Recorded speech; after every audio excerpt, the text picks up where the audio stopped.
Ko, True FM, dito tayo sa totoo. Mga kapatid, welcome na sa ating Wednesday edition ng H2H Heart to Heart. At eto na naman nga po ang inyong mga kasama. Hi, ako po yun, si Kuya Poy, ang inyong guwapo Poy. Ngayong 7 minutes na makalipas ang alas 12 ng tanghali.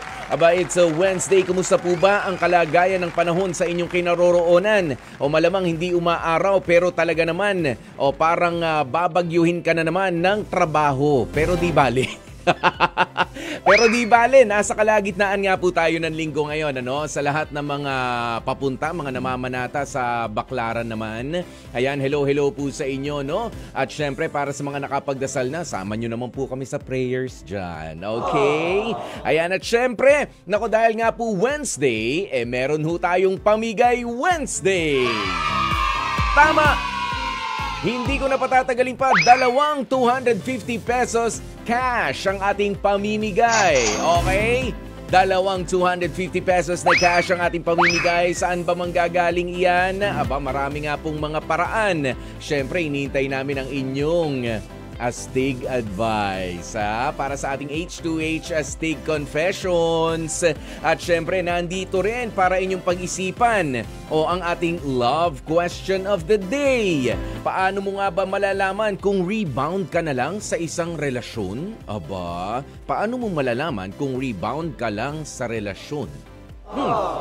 Ganun? Parang panakipbutas lang? Ganyan?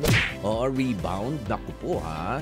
O yan ang sagutin ninyo. Naranasan mo na ba yan kapatid? O ikaw ba ay merong kang, sabihin mo na, o kung nung nakaraan ay merong kang ginamit bilang rebound lang sa isang relationship at nakapanakit ka ng ibang tao, pwede mo namang i-share sa amin. Basta hindi mo na rin naman uulitin, di ba? Oo, ano ba ang pakiramdam din doon sa taong gumawa ng rebound? Sakit nun ha?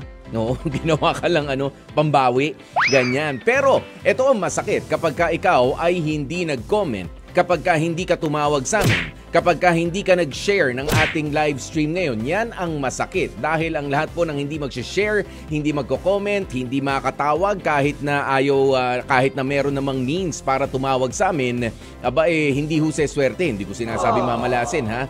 Oo, hindi ho swertihin sa love life, lalo na kung wala kayong love life. At kung meron namang love life, nako, hindi naman sa baka may dumating na problema bigla sa love life. May pananakot si Kuya Poy. Ayan, kaya naman i-share na i-share ang ating live streaming. At syempre, ilista nyo na nga po ang ating bagong mga hotlines para sa inyong mga komento, para sa inyong mga hashtag Astig Advice. Ito po ang mga numero: 8689-3289. Yan. O kaya naman, etong isa, 8689-3290. Yun. Okay, ulitin natin ha, 8689-3289 o di kaya naman ay sa 8689-3290. Okay? Kaya naman kung ox na nga po ang lahat para sa inyo, i-follow nyo na rin nga po kami at Radyo 5 True FM sa YouTube. Okay? Follow nyo na po kami. Live din tayo napapanood ngayon sa ating TikTok account at Radyo 5 True FM. Ganyan, sa Twitter. Ayan, saan pa ba yung nakalimutan ko? Sa Threads. Yung X nga, yung dating Twitter. Sa Instagram. At Radyo 5 True FM. Dire-diretso, wala hong space. Yan lamang ang inyong hanapin ha. YouTube, Facebook, Instagram, TikTok, Threads, tsaka dun sa X.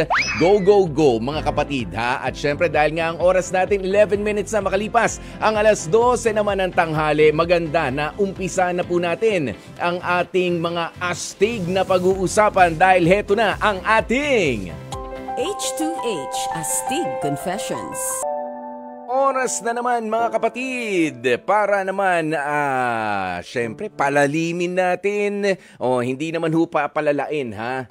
Iba yung palalalain yung usapan. Palalimin natin ang ating mga pag-uusap kasama syempre yung mga astig din natin na magko-confess ngayong araw na ito. At dito nga po ay pinapayagan na mag-share ng mga storya ng mga matitinding mga pinagdaraanan sa pagitan ng pamilya, mag-asawa, sa magjojowa, sa magkakaibigan, o kaya naman sa walang tigil na mga, alam nyo na, yung mga kabitan nga. Mga paboritong-paborito nyo, che. At sa bawat astig advice nga o astig comments din mula sa inyo ng mga tagapakinig at mga tagapanood po namin, ay pwede po kayong manalo ng 250 pesos na cash. Okay? Every Monday, Wednesday, and Friday po yan. Simple lamang din naman ang aming kahilingan. Eto lang yun, gamitin lamang natin yung hashtag astig advice bago ang inyong komento. Okay? Hashtag astig advice, tapos ituloy nyo na ang komento ninyo. O kaya naman, kapag tatawag kayo sa amin sa ating mga hotlines, eto yung mga hotlines natin, 8689-3289 o kaya naman sa 8689-3290. Sabihin nyo rin ang aming, sabihin mo, Kuya Poy, ang astig advice ko dyan sa kausap natin ngayon ay ito. Ganoon. Malinaw na po yan ha. Kaya naman, wag na natin patagalin pa. Umpisa na nga po natin ang ating H2H Astig Confessions. Eto ang sistema mga kapatid. Gusto raw kasi si Jerome. Okay, linawin natin yan ha. Gusto si Jerome ng kawork niya. Yan. Ang kaso nga lang, itong si Jerome ay wala pa raw po sa isip niya yung pumasok sa pakikipagrelasyon. Ang katwiran kasi niya, hindi naman talaga niya priority pa yung pagkakaroon ng jowa sa ngayon. At sa halip, mas pipiliin na lang daw niya muna na mag-ipon ng pera. Ang problema, panay daw kasi ang kantsaw sa kanya ng mga katrabaho niya matapos nilang malamang nagtapat daw sa kanya itong babaeng si Hasmin. Yung babaeng bet na bet daw niya. Okay? Kaya ayaw naman niyang paasahin o insultuhin ni Jerome itong si Hasmin. Kaya hanggang ngayon ay hindi pa rin alam ni Jerome ang kanyang gagawin. Kaya kausapin na nga po natin, 27 years old mula sa Antipolo, Rizal. Jerome, magandang tanghali sa iyo pare. Magandang tanghali po. Ulitin ko lang, itong si Hasmin ang umamin sa iyo na gusto ka niya, tama? Yes po, Kuya Poy. Yan. Tapos, si Hasmin ba ay bet mo rin o hindi? Nagagandahan naman po, kaso, siyempre, hindi rin naman po talaga, hindi pa po talaga prayo. Wow, prayo. Priority, 2 syllable na lang, tinipid pa. Okay, hindi mo pa priority ang pakikipagrelasyon. Kailan ba ang huli mong relationship, Jerome? Wala pa po. Never pa? Since birth? Yes po. NGSB, ganon? Yes po, since birth po. Gaano ka nakatagal nagtatrabaho? 3 years na po. Okay. Ano bang pinag-iipunan mo? Pwede ba naming matanong yan? Ano na bang mga plano sa buhay, Jerome? Sa ngayon po kasi may pinapaaral po akong kapatid na college po. Ikaw ba, syempre, nakapagtapos ka ng college? Yes po. Okay, so tumutulong ka naman sa mga magulang mo para yung kapatid mo naman. Okay, sige, tuloy. Yun nga po. Ang mas gusto ko talaga po muna, patulungan yung kapatid ko na makapag-graduate at makabawi din po sa magulang ko. Siyempre yung gastos at pagod na binigay nila po sa akin, para may balik ko rin po. Yan, alam mo, gusto na kitang palakpakan ngayon pa lang eh. Oo, malakas ang pamigil nitong si Jerome, Ayan, pero hindi naman kaya pare, natatakot ka lang na pumasok sa isang relationship dahil hindi mo pa naman nararanasan ever, sabi mo?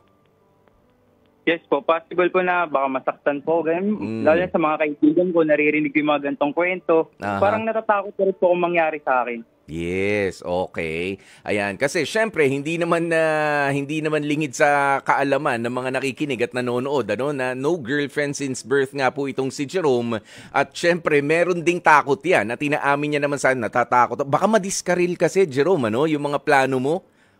Not really. I think hindi naman doon sa pera na, imbis na itutulong ko sa kapatid ko, pande-date pa natin kung sakali. Hindi naman sa ganun, Tama ba? Yes, hindi naman po. Hindi naman sa nagiging madamot tayo. Okay? Ayan, pero baka syempre kapag ka na bad trip, ganyan, o kaya naman naging heartbroken, masisira pa yung mga diskarte sa buhay, di makatulog sa gabi. Yan, yung mga ganyan, di ba? Jerome, mahirap Yes, eh. sir. No, baka doon ka lang natatakot. Ayan, pero eto no, sige, bago tayo magpatuloy, kausapin nga natin, nasa linya mula sa Bulacan, 27 years old din, para sa kanyang astig advice. O, di ba? Doon sa mabilis natin pag-uusap na yun, meron ng astig advice itong si Lara ng Bulacan. Lara, magandang tanghali sa'yo. Magandang tanghali din po. Lara, ano ba ang astig advice mo? Yung maipapayo ko lang, mai-advise ko lang sa'yo, Jerome. Mahirap naman talagang busted, lalo na pagbabae na yung usapan, di ba? May gusto sa'yo yung girl, Si tapos Yasmin. ikaw is mas priority mo yung work, pero mas okay pa rin talaga na sabihin mo sa kanya mismo. Kasi mahirap naman yung umaasa siya at alam mo naman na meron siyang gusto sa'yo. Lara, Mas maganda yung i-confess mo. Yes po. oo, ikaw ba ay nagkagusto ka na rin sa isang lalaki at ikaw yung naunang umamin sa kanya? Naranasan mo na yun? Yes po. Natanggihan ka na ba? One time. Okay, nasaktan ka ba dun sa pagtanggi sa'yo o nahanap naman ng lalaki yung mga tamang mga salita sa pagsasabi na, Lara, I'm sorry, hanggang kaibigan lang ang may offer ko sa'yo? Ano nangyari? Sa totoo lang po, nasaktan po. Siyempre kasi may feelings na rin po ako. Tapos, yun parang busted po yung nangyari din po sa akin. And then, mahirap po tanggapin pero kailangan. Kasi naman po, mag-stay ka sa tao na hindi ka naman po gusto. Yung parang ikaw lang po yung nagmamahal o ikaw lang po yung nag-care. Mahirap po yung ganon.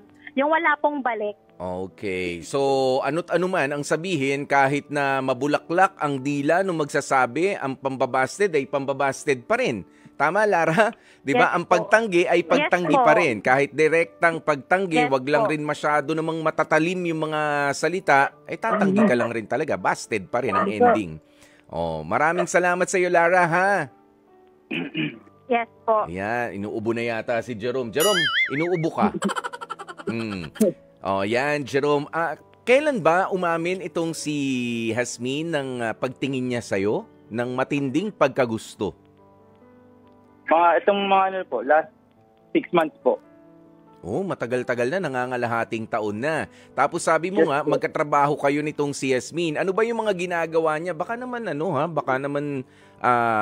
wala lang, kinakaibigan ka lang niya at ikaw naman, baka hindi ka kaya nag-a-assume lang na may gusto sa'yo si Yasmin. Umamin naman po siya na gusto niya daw po ako. Kailan niya Sabihin ko inamin? po kasi di ko na po matandaan kung anong buwan po. Basta 6 months na rin po. Oo. Hindi, anong ginagawa ninyo? Nasa trabaho kayo, nagkikwentuhan, sabay nagla-lunch, o naglalakad pa uwi? Anong eksena? Bali yung kasabay ko po siya umuwi. Kasi isa lang po yung way na dadaanan po. Okay. Kayo ba yung madalas na nagkakasabay o marami rin kayo? Marami po. Grupo po kami. Yun. Tapos sa ganun lang, casual na sinabi niya sa'yo na, alam mo, paano niya sinabi sa'yo? Kwento mo nga kami para kaibigan ka. Sige na, Jerome. Sige na. So yun nga po, ang sabi niya lang, bali, may pagkakataon na dalawa lang po talaga kami yung magkasabay. Tapos, naglalakad po kami dito basta doon, sa dinadaanan po namin palagi. Bigla siyang nagsalita na may gusto daw po siyang sabihin sa akin. Una, siyempre, di po, baka about lang din sa work, may tatanong lang po. Kasi biglang tumahimik saglit. Parang ang awkward, biglang tumahimik yung paligid. Ganun. Tapos ang sabi niya, gusto kita, matagal na. Di ko lang din, basta ganun, di ko lang din maamin kaagad. Pero ngayon lang daw siya naglakas ng loob. Oh, okay. Yun lang yun? Anong sinagot mo? Yun lang po. Siyempre, nashock po ako. Di pa ako sanay mag-entertain sa ganun kasi tulad nga, wala pa po akong nagiging girlfriend or may nagko-confess. Kumbaga siya lang din po yung una nag-confess. So, ganito, Jerome, tinuloy mo pa rin naman at hindi mo siya basta iniwanan kasi na-shock ka mo eh. Hindi naman. Hindi naman po, siyempre. Hindi. Out of respect pa rin naman bilang ka-work. Kumusta nung mga sumunod na araw? Nagkakasabay pa rin kayo? Nagkakausap pa rin? Nung mga unang linggo, medyo nagkailangan, ganun po. Pero yung lumalapit na rin po siya, tapos yun, nag-uusap na rin po kami. Oo. Pero ito bang si Hasmin na umamin sa'yo na gustong-gusto ka niya o bet na bet ka niya? Siya ba yung tipo na, alam mo yun, yung medyo magaslaw, mabilis magka-crush, yung makulit lang, yung ganyan? Hindi naman? Yes po, pagkakalog po. May? Pagkakalog, yung yun, magaslaw, makulit, okay. palabiro. Palabiro, ganyan. Hindi ka naman ginu-good time lang, hindi? Hindi naman po kasi yung pagtingin ko sa kanya nung umamin siya, parang napaka-sincere niya po. Okay. Pero ano ba ang chances? Lagay natin sa 0 to 100, 100% bilang highest na tsansa na maligawan mo siya in the future. Ano ba ang tsansa nitong si Yasmin? Hindi ko pa rin po talaga masasabi sa ngayon po. 50% mga ganun po. Naglalaban pa rin po kasi yung gusto ko muna makatulong, makapag-ipon bago ko yung sarili mo. Yan, okay. Sige, pero bibigyan ka syempre namin ng pagkakataon para magbigay rin naman ng mensahe dito kay Hasmin. Kasi ako nararamdaman ko dito kay Jerome, marunong siyang rumispeto pa rin doon sa babae. Ang sabi mo nga rito, hindi mo na alam kung ano yung gagawin mo. Sasabihin mo ba sa kanya na ayoko na talaga sa'yo, pero pwede naman siguro maipagpatuloy lang yung pakikipagkaibigan mo sa kanya, no? Well, kung darating yung time na magtatanong na naman siya, kasi hindi naman na rin bago ngayon yung babae ang nanliligaw na sa lalaki, ano ba ang sasabihin mo? Ano yung bukal sa kalooban mo? Ito na yung pagkakataon mo, Jerome, sabihin mo na kay Hasmin. Go! Kung nakikinig ka man, Jess, kung sakaling aamin ka ulit sa akin, gusto ko sana na respeto yung pag-amin mo, pero hindi ko matatanggap ka agad dahil may mga priorities pa ako na gustong gawin. At yun, mangyari sa buhay ko. Yan. Hanggang kailan kaya? Pagka tinanong ka nitong si Yasmin, hanggang kailan ba ako maghihintay? Hanggang makatapos ba yung kapatid mo sa college niya? Possible po. Pagbibigyan ko po. Anong year na ba? Third year po. 1 taon na lang o 2 pa? 2 taon pa po kasi 5-year course yung kinuha po. 5-year course. So, 2 taon na lang pala, Hasmin, ang hihintayin. Bakit naman hindi? Kung ganito, parang good catch naman itong si Jerome. Wag naman lalaki masyado ulo, ha, Jerome, ha? Masyado ka naman, ha? Ayan, pero basahin lang natin ang ilan sa mga astig advice din ng mga kapatid natin. Sabi niya, sabi ni Jonaline Alcantara, hashtag ang astig advice ko po kay Kuya Jerome, wag mong idedma si ate mong girl. Yun ang tunay na nagmamahal sa iyo eh. At least, yung babae na una na nagsalita at may gusto siya sa iyo. Pero yun nga, meron pa rin naman kayong communication kahit papaano. Tuloy-tuloy ang friendship na meron kayo. Tama? Jerome? Yes po. Tuloy-tuloy naman yung pakikipagkaibigan mo sa kanya, di ba? Oo naman po. Yun. Wag lang maging paasa. Kung kaibigan ng, basta kung darating nga yung pagkakataon na ganoon, may mga priorities pa ako. Yung kapatid ko, yung mga magulang ko, ganyan. Pagka natapos siguro sa pag-aaral, ayun, doon tayo papasok sa... Saan? Relasyon. Sa relasyon. Okay. Ayan, si Darwin Rosel, sabi niya, Jerome, be honest kay Hasmin. Kung ayaw mo talagang pumasok pa sa isang relationship, bigyan mo siya ng isang magandang rason kung bakit. At feeling ko, ayun na nga yung sinabi nitong si Jerome. Maganda naman yung rason niya. Valid reason, okay? Ayan, si Ruben Escandor, hashtag astig advice ko, Kuya Poy, maglaan ng oras para sa sarili, hindi naman puro trabaho. Baka dumating ang panahon na mapagod ka na, ulirang anak mo. Balang araw, may magandang balik din naman yung ginagawa mo. Babae na lumalapit sa'yo, wag ka nang pakipot. Ayan. Pero nga, Ruben, Escandor, kung makakasira sa baka madiskaril sa kanya mga plano itong si Jerome, better yet, wag na nga muna. Wag na munang ipilit. Okay, Jerome? Maraming salamat. At sa mga katulad ni Jerome, hindi naman porke lumalapit na nga ho ang palay sa manok, tuka na tayo ng tuka. Matuto rin tayong mamili kung kailan yung tamang timing. Para hindi ho tayo nabibigla sa mga pinaggagawa natin sa buhay. Jerome, maraming salamat sa'yo. Thank you po, Kuya Poy. Iyon. At syempre, eto na nga, para hindi lamang si Jerome ang medyo lumuwag-luwag ang dibdib ngayon. Eto, magiging masaya rin ang mabibiyayaan natin ng 250 pesos na cash. Si Lara ng Bulacan, ang ating nakausap kanina, at si John Carl Seruela. Tag 250 pesos cash kayo ha, Lara ng Bulacan at si John Carl Seruela. Congratulations, okay? Love question of the day.